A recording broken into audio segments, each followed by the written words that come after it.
Cette cérémonie, cette action est le premier pas dans la coopération de l'Académie Unifoot avec Fondation Adam Sonia, avec d'autres associations sportives de Russie.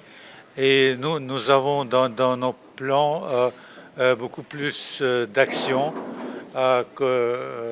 qui vont comprendre aussi les échanges de sportifs, la participation en compétition et beaucoup d'autres projets qu'on va découvrir un peu plus tard conjointement avec le ministère de Jeunesse et des Sports et de Culture.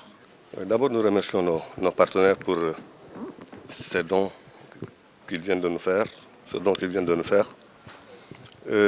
parce que ça vient à son heure.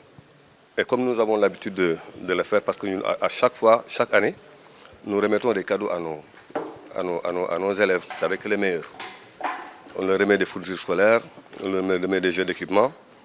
Et si ce matériel vient, ça ne fait que renforcer ce que nous faisons d'habitude.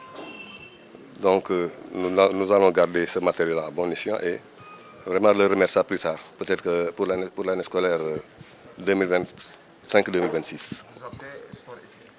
Oui, sport, études et même études sport. Voilà. D'abord les études, ensuite le sport. C'est ce que nous avons toujours opté.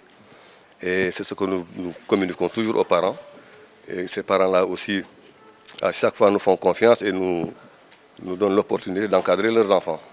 Donc vous savez pertinemment que on a un problème criard d'infrastructure à Saint-Louis. On n'en dispose plus. Notre club Fagnon ne peut plus jouer à Saint-Louis.